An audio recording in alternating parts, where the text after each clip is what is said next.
Buenas noches, muchachos. Buenas noches. ¿Cómo están? Eh, por si eran los mensajes del grupo de WhatsApp, lo que pasa es que básicamente yo soy inteligente asintomático.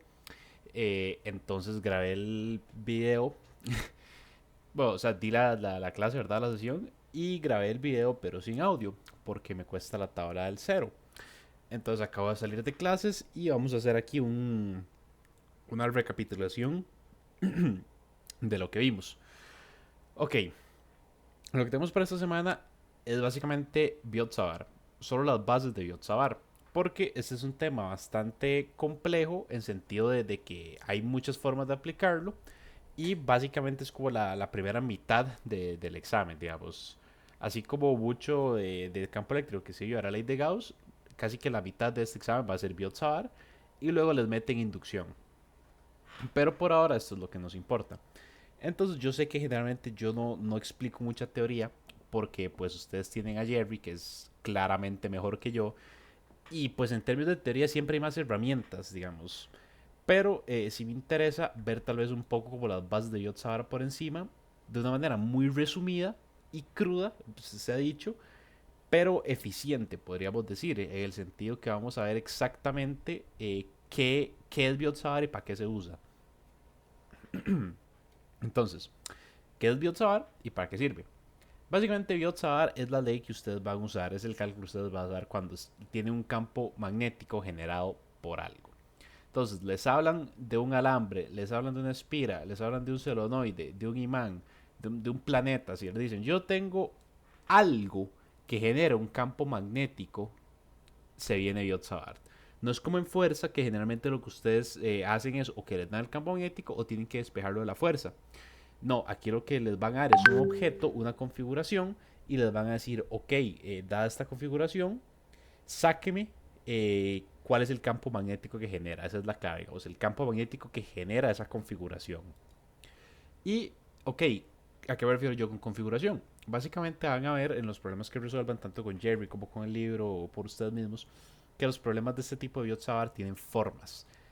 ¿Con qué me refiero a formas? Básicamente los van a decir, tome un alambre infinito que genera un campo magnético, tome un alambre finito que genera un campo magnético, tome una espira con tanta inclinación, tal, de tanta longitud, y la vara le da tantas vueltas que genera un campo magnético.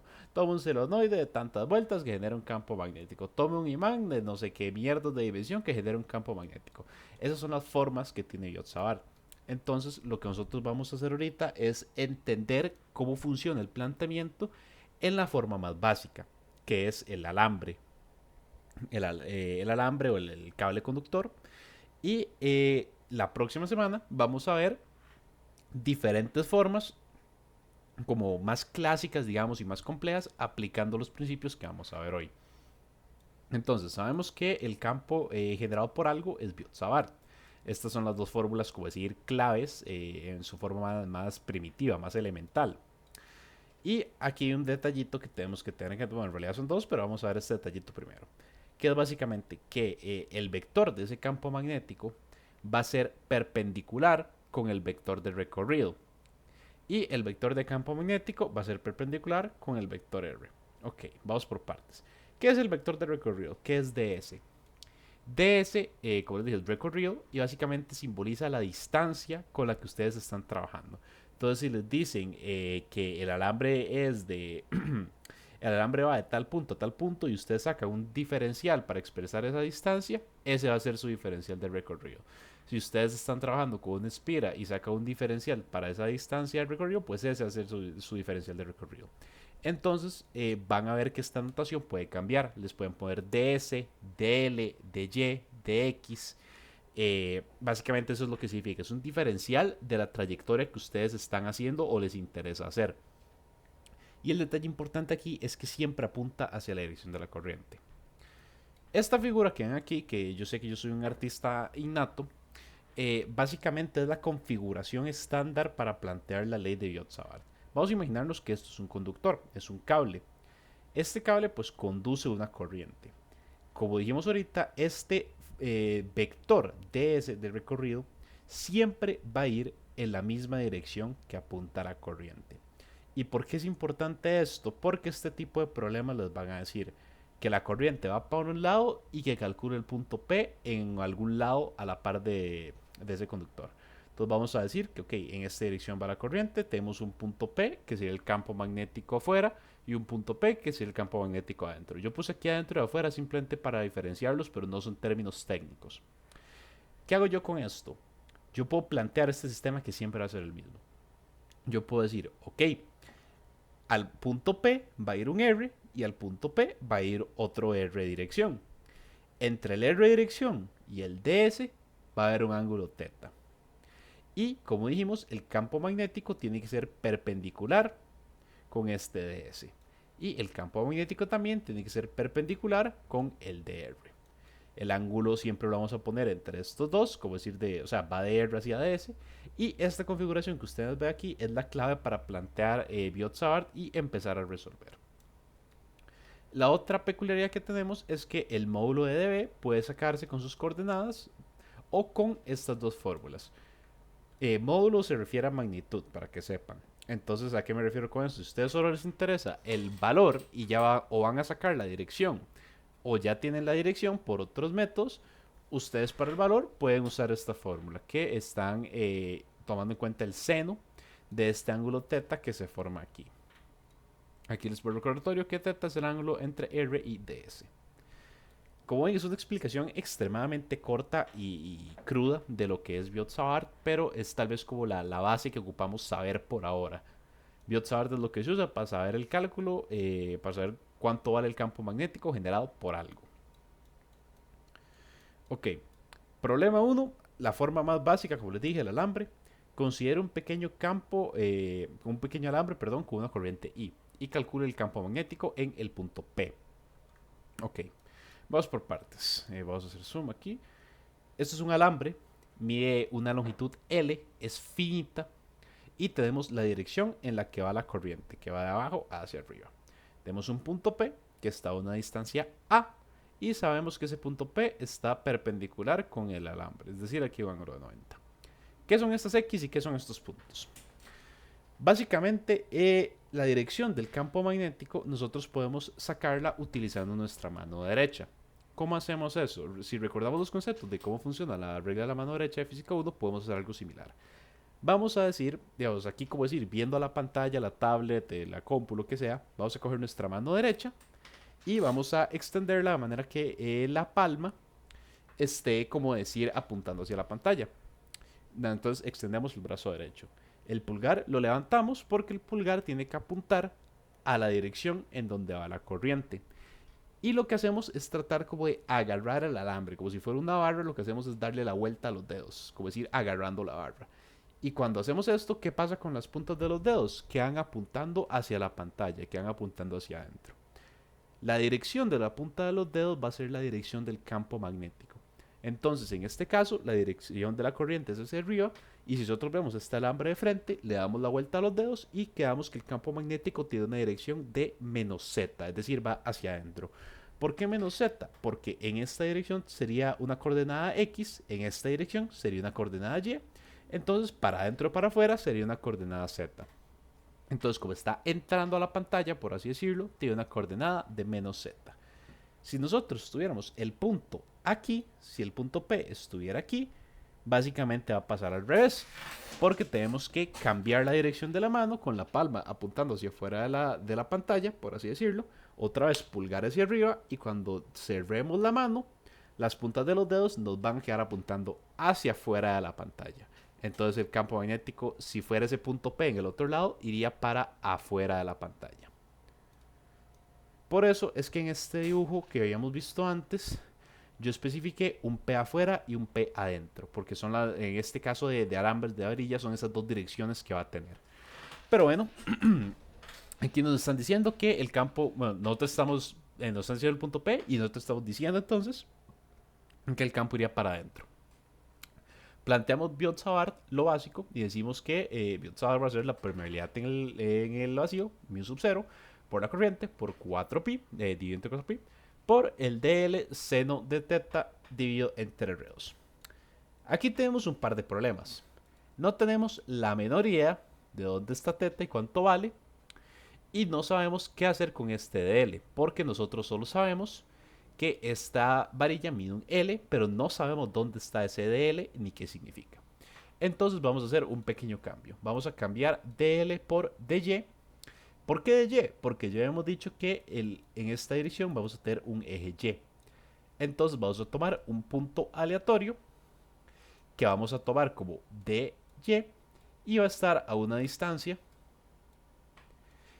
Y pues en nuestro sistema de referencia. Simplemente para pasar de trabajar DL a términos de nuestro propio sistema. Aquí lo vamos a ejemplificar un poco mejor.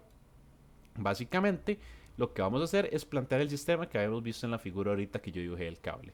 Vamos a hacer un eje X, un eje Y, vamos a tomar un DL, que ya vimos que por el sistema que tenemos, el DL va a ser lo mismo que yo diga que tengo un DY. Vamos a plantearlo y ese va a estar en una instancia Y. Nosotros lo ponemos donde queramos. Y la unión entonces entre ese DL o DY y el punto P que tenemos va a ser la distancia R. ¿Y qué habíamos visto de la figura anterior? Que el ángulo θ entonces va a ser esa apertura entre para mi vector DL o DY y para donde esté viendo R. Si se fijan, este ángulo entonces es básicamente como si estuviéramos viendo esta figura al revés. Entonces sigue siendo la misma figura que plantea, como decir, la ley básica de Biot-Savart. Nosotros construimos nuestro sistema de referencia con la dirección de la corriente y la dirección del campo magnético, porque sabemos que este ángulo de 90 siempre se tiene que cumplir. Sabemos que el DL tiene que existir en la misma dirección que la corriente, por eso es que lo ponemos aquí. Y sabemos entonces que para nosotros definir esa apertura tenemos que definir un R, que va a ser entonces en esta dirección uniendo los dos puntos. Y definimos este θ. Con eso resolvemos un problema. Ya tenemos un DY, ya tenemos términos del alambre, por así decirlo. Pero nos queda el otro, que nosotros no sabemos cuánto vale este θ. No sabemos entonces cuánto va a valer el seno de θ. Entonces nosotros vamos a ver este problema ahora no desde una perspectiva matemática, sino desde una perspectiva puramente trigonométrica. Entonces vamos, ignoren los cálculos por ahora. Vamos a enfocarnos puramente en esta representación. Aquí tenemos el alambre, podemos decir que aquí es L medios. Aquí, perdón. Ay, Dios. Podemos decir entonces que si partimos esto, aquí tenemos L medios, aquí tenemos L medios. O podemos también decirlo como que esta extensión iría de L aquí a menos L aquí. De cualquiera de las dos maneras, pero esto es para que vean que es el mismo alambre con el que estamos trabajando. Es el mismo alambre, el mismo punto P, desde aquí yo pongo campo magnético en el punto P, y la misma ángulo de 90. Entonces, ¿qué es lo que nosotros vamos a hacer? Nosotros vamos a coger ese punto P y vamos a trazar dos líneas imaginarias hasta donde empieza y hasta donde termina nuestro sistema de referencia, en este caso nuestro alambre. Y vamos a llamar a los ángulos que se forman en ese sistema de referencia alfa 1 y menos alfa 2. Ok, ahora lo que ocupamos es una manera de cómo relacionar este ángulo alfa con el ángulo θ que nosotros sabemos que estaría por aquí, estaría proyectado en esta figura. Recuerden que los ángulos nosotros podemos jugar con la posición porque este DL nosotros le estamos poniendo a conveniencia. Entonces el DL tanto puede estar aquí, como puede estar aquí, como puede estar aquí. Entonces aquí lo que yo tengo básicamente es mi ángulo θ y mi ángulo alfa. Ocupo una manera de relacionarlos. Entonces yo voy a usar mi conocimiento de mate general, de mate básica, para decir, ok, esto es una superficie recta. Entonces, ¿qué significa esto? Que todo este ángulo, toda esta apertura, tiene que ser 180, porque aquí hay una superficie completamente recta. Entonces, fue puta el borrador. Entonces, como toda esta superficie va a decir 180, yo voy a decir, ok, entonces 180, es decir, toda la superficie, menos este pedazo que es θ, va a ser este ángulo de aquí que me interesa. No sé por qué no se pone el borrador cuando hago clic y me está brincando el ojo.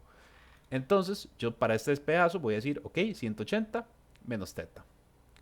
Ok, el alfa lo tengo aquí. Y el 90 es lo que me sobra. Es el ángulo que ya teníamos. ¿Por qué igual a 180? Porque recuerden que los ángulos internos de un triángulo tienen que ser 180. Entonces yo con esto tengo mi expresión para relacionar θ con alfa. Entonces yo despejo esto y me queda que teta va a ser igual a 90 más alfa. Entonces ahora yo vuelvo a ver cómo puedo expresar esto de otra manera. Y yo voy a entonces tratar con seno de teta. ¿Por qué seno de teta? Porque recuerden que yo aquí sé tanto cuánto miden estas expresiones matemáticamente como trigonométricamente. Entonces yo voy a decir que seno de teta es igual a seno de 90 más alfa. ¿Por qué 90 más alfa? Porque aquí está 90 y aquí está alfa. Entonces es opuesto entre hipotenusa. Opuesto entre hipotenusa. Entonces yo voy a decir, ok, seno de teta es igual a 90 más alfa. Recuerden que teta vale 90 más alfa. Y usando un poco de propiedades trigonométricas, yo puedo descomponer este 90 más alfa en decir que esto es igual a seno de 90 por coseno de alfa más seno de alfa por coseno de 90. Coseno de 90 es 0, seno de alfa es 1. Entonces me va a quedar que decir seno de teta es lo mismo que decir coseno de alfa. Entonces tengo ya aquí check para el ángulo alfa, para el ángulo de arriba. Ahora ocupo hacer lo mismo para el ángulo, perdón, para la expresión y. ¿Por qué para la expresión y? Porque recuerden que aquí nosotros habíamos definido que este dl lo vamos a expresar en términos de y. Entonces ya tenemos que relacionar el ángulo alfa. Vamos a decir una expresión para relacionar el término de y. Vamos a decir entonces de este triángulo, que nosotros ya sabemos cuánto valen las medidas. Esto vale r, esto vale y esto vale a. Y esto vale 90 grados. Vamos a decir entonces que tangente de alfa va a ser y entre a. Esto entonces lo despejo y me queda que y es igual a por tangente de alfa. Y entonces yo lo que voy a hacer, como quiero saber cuánto vale mi dy, es que voy a derivar esta expresión a ambos lados.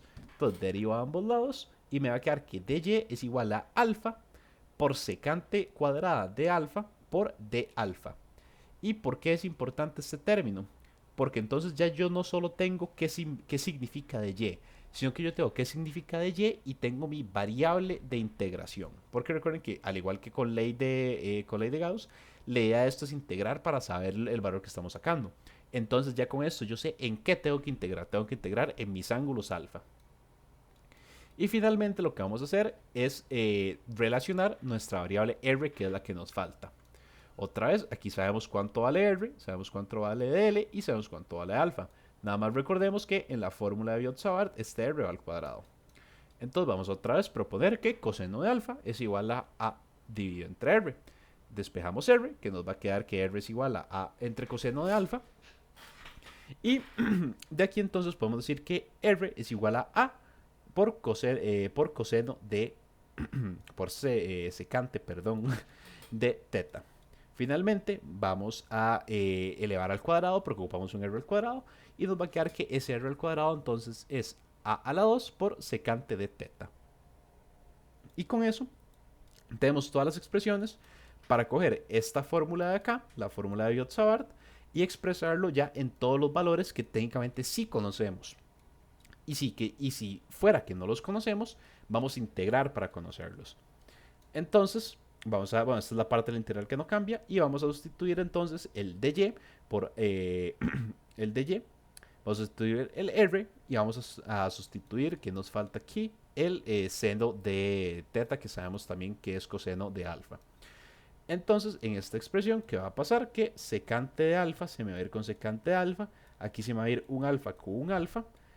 Y me va a quedar el coseno de alfa solito con el diferencial de alfa.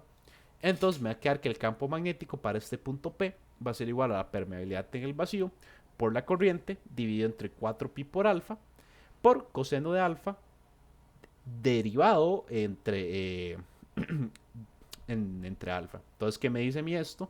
Que cuando integre, yo los límites de integración los voy a tener que hacer en función de cuánto quiero averiguar el valor o en dónde quiero averiguar yo el valor de ese alfa. Entonces, por eso mismo, cuando planteamos la integral, yo voy a integrar de menos alfa medios a alfa 1, perdón, de menos alfa 2 a 1, que sería básicamente integrar esta parte completa del triángulo. Entonces yo voy a integrar esa sección completa del triángulo de menos alfa 2 a alfa 1 y a la hora de integrar me va a quedar esto, que es seno de alfa 1 menos seno de menos alfa 2. Pero esto yo aquí tengo, bueno, no tengo que, pero puedo recordar que esto es una expresión impar, es una razón impar. Y al ser una razón impar, yo puedo expresar este seno de menos alfa 2 como menos seno de alfa 2. Acomodo la expresión y entonces ya yo tengo que para ese punto en específico el campo magnético va a ser mu sub 0 por la corriente por 4pi por alfa multiplicado por, perdón, esto es un error. Lo peor es que hice el mismo error ahora en la clase y no lo corregí. Esto tiene que ser un alfa, un A. Esto es alfa y esto es A, un poco confuso. El campo magnético tiene que ser entonces mu sub 0 por I dividido entre 4pi por A multiplicado por el seno de alfa 1 más el seno de alfa 2. Entonces, ¿qué encontré yo aquí? Bueno, vamos a recordar que también habíamos dicho que esta expresión de campo magnético tiene dirección menos K. ¿Qué encontré yo aquí? Yo aquí no encontré simplemente cuánto es el campo magnético en ese punto. Yo encontré una forma, yo encontré una fórmula, una forma que yo puedo utilizar en otros ejercicios, porque yo encontré que para esta configuración, cuando yo tengo un alambre recto con un punto P, con una corriente que va en una dirección vertical, que sería la misma del alambre, cuando yo tengo esa configuración, yo sé que esta fórmula me va a dar el campo magnético siempre que yo tenga esa configuración. Y eso es lo que importa y vamos a ver cómo podemos usarla. Bueno, lo bueno de hacer la grabación después es que puedo hacer descansos de agua y que no quede como tan obvio. Vamos con el problema 2.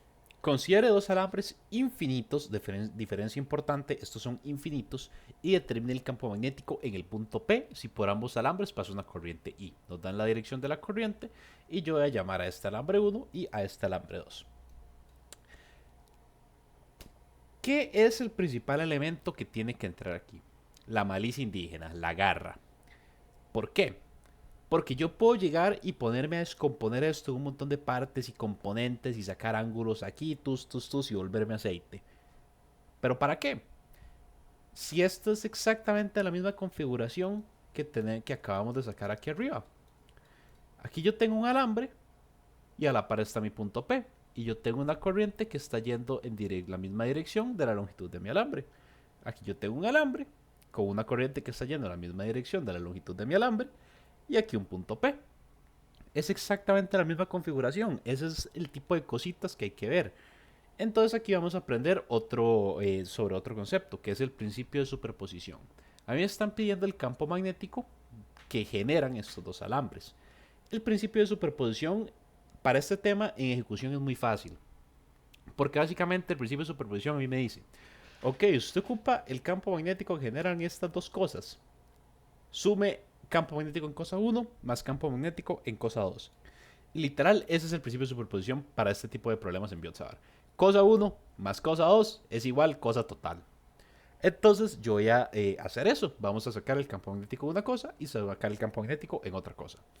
Empezamos entonces con cosa 1, que sería nuestro alambre 1. Siguiendo el mismo planteamiento que hicimos en este caso, vamos a resolverlo acá. ¿Qué vamos a decir? Entonces nuestro sistema de referencia va a ser que aquí es X. Vamos a decir que esto entonces está a una distancia X. Y vamos a decir que para aquí va Y. Ok. Entonces, a la hora de nosotros plantear Biot-Savart, vamos a decir que para sacar la magnitud vamos a utilizar esta fórmula. ¿Y por qué yo saco aquí directamente la magnitud? Por dos cosas. Igual hay que tergarlo. Primero, porque yo aquí, sin hacer ningún cálculo, al igual que la vez pasada, usando mi mano derecha, puedo saber que para los dos alambres la dirección de la corriente en este punto P va a ser menos Z. Exactamente el mismo proceso. Pulgar arriba en dirección a la corriente. Cierro los dedos quedan apuntando hacia adentro, campo magnético va hacia adentro. Dedo pulgar, recuerden, dedo pulgar hacia la corriente, cierro los dedos, las yemas de los dedos o las puntas de los dedos quedan apuntando hacia adentro, campo magnético hacia adentro. Entonces, según mi sistema de referencia, eso es menos Z. Entonces, como ya yo sé la dirección, yo no tengo que usar la fórmula compleja, yo uso la fórmula simple que me mete un seno. Eso sonó muy extraño. ¿Y por qué a mí me sirve que me metan el seno? Porque ¿cuánto es el ángulo que se está formando? Para el otro problema tuvimos problemas, valga la redundancia, para encontrar ese ángulo teta. Pero aquí no, porque el ángulo θ que se está formando entre el diferencial de L, que recuerden que va en la misma dirección que la corriente, y el punto P es 180. Es un arco entero. ¿Y cuánto es seno de 180? Es cero. Entonces, yo de una vez llego, cancelo tus y digo el campo magnético para el alambre uno es cero. Perfecto, prosigo. Así me ahorré quién sabe cuántos pasos simplemente por parar un toquecillo, ver las cosas y transformar un sistema complejo en partes simples que yo ya conozco cómo funcionan. Y vamos a hacer lo mismo con la parte 2. Vamos a imaginar entonces, este es el alambre 2, este que va para arriba. Y vamos a decir entonces que el alambre 1 es este. ¿Por qué parece que yo muevo los alambres de posición? Porque recuerden que estos alambres son infinitos. Entonces, bueno, para que va la corriente, el alambre se va a expandir tanto para arriba como tanto para abajo hacia el infinito.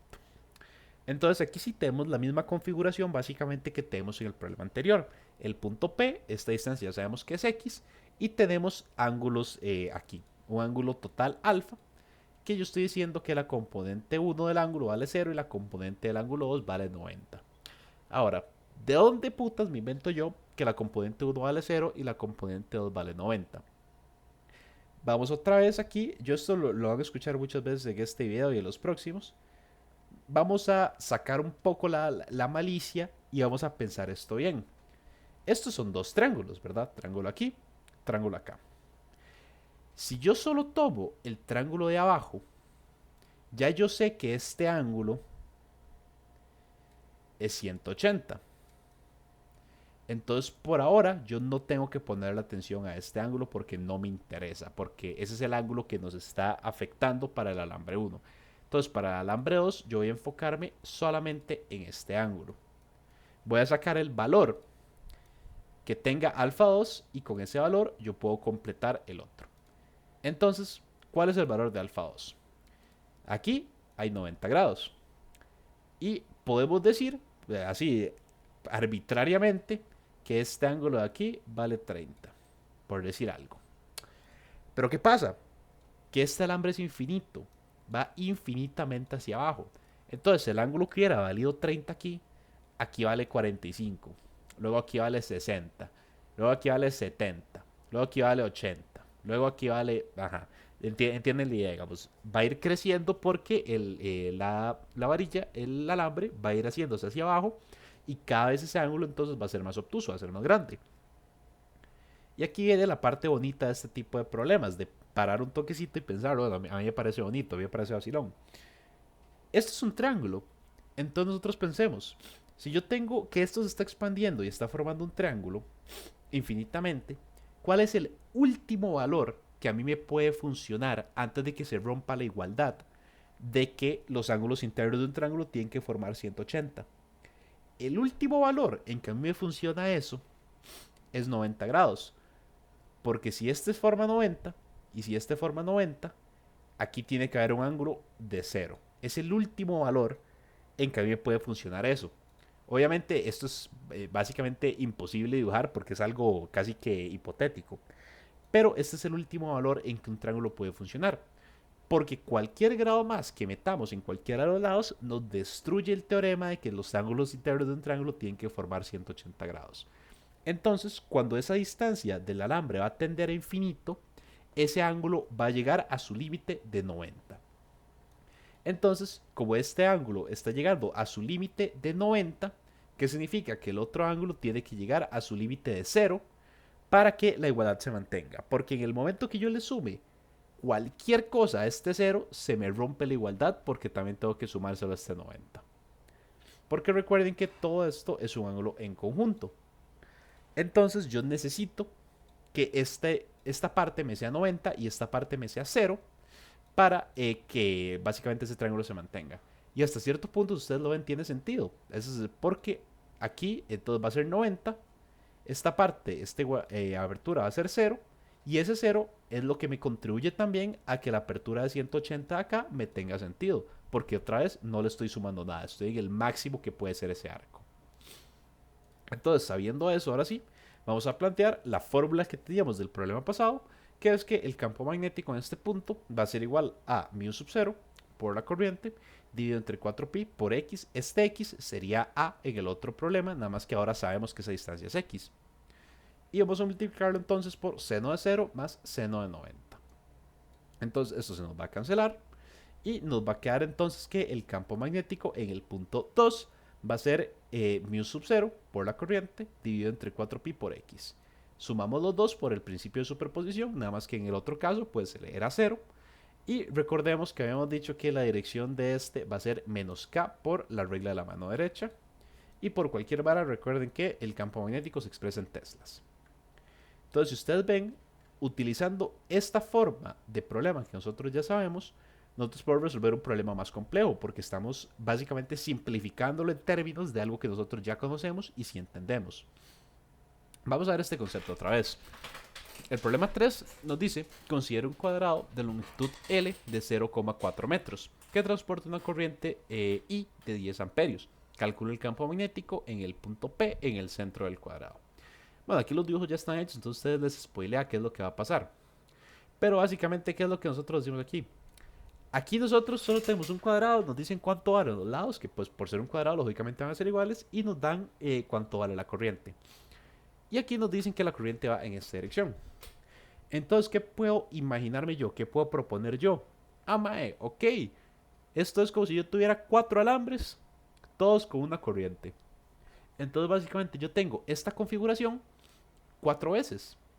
Y a la hora de proponer un sistema de superposición, entonces, ¿qué pasa si tengo yo la configuración 4 veces? Pues subo los 4 puntos. Entonces, yo básicamente lo que tengo es un alambre aquí, con una corriente que está yendo verticalmente, y el punto P a una distancia, desde distancia desconocida, pero el punto P a una distancia.